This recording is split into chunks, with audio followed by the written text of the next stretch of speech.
And now, your feature presentation from Nintendo Power. This is the Rumble Pak.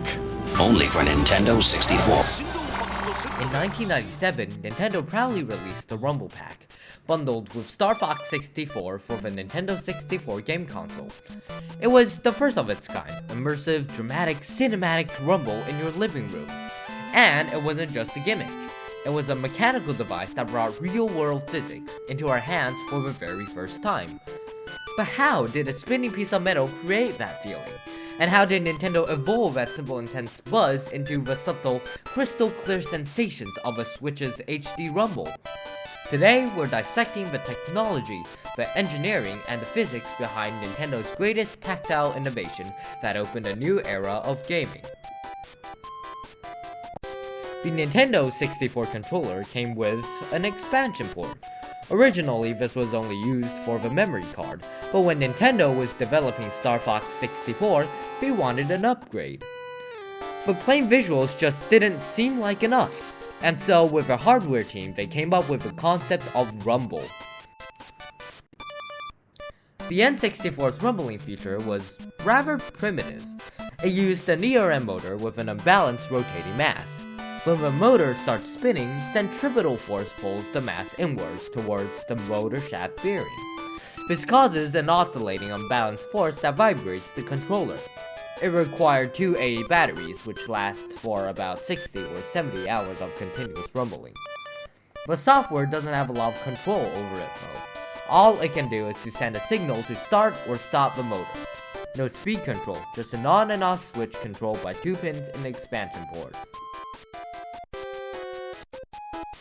The same technology is carried over to several Game Boy Color games, as well as a few Game Boy Advance games, being embedded within the game cartridge. The GameCube came with a motor already inside all the controllers because Rumble is becoming a video game standard throughout the industry, and this was also done for the Nintendo Wiimotes for the Wii and the Wii U Pro controller. The Nintendo DS had an optional Rumble Pak that can be used with compatible games. With future generations of consoles, the controller supported more instructions from the game, such as controlling frequency and intensity. However, with the release of the Nintendo Switch, the rumbling technology has changed. This rumble isn't just shaking and vibrating, it feels more like a sound. This is the HD rumble of a Nintendo Switch Joy-Con. So, how does it work? The Joy-Con, instead of using an ERM motor, uses a linear resonant actuator. The technology here is pretty confusing for my peanut-sized Year 9 brain, but I'll try to dumb it down for the average viewer like me. The LRA is mainly based on 3 main components: a ferrous mass, fancy words for describing a weight that is magnetic, a spring, or some kind of elastic element, and an electromagnet, basically a coil of some sort. Unlike the older rumble technology, which spins the weight in a circle, this moves back and forth in a straight line, hence the name linear. When an alternating current is passed through the coil, it creates a magnetic field that rapidly changes directions. This moves the weight back and forth and displaces the housing of the controller, causing the vibration. The advantage of this is that it is more solid state, and it allows for more advanced customization for its frequency and amplitude for very precisely controlled and timed AC signals.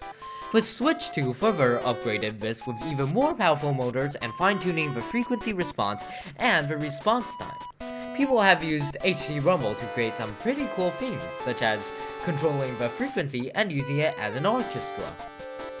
But I digress. Anyways, this haptic technology, driven by physics, extends far beyond gaming. It is used in medical training, navigation feedback, and accessible device interfaces. Nintendo didn't just add a fun feature, they pioneered a consumer-facing application of physics.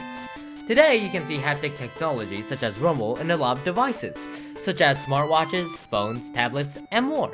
The next generation of Rumble won't just be felt, it will be integral to how we interact with technology itself.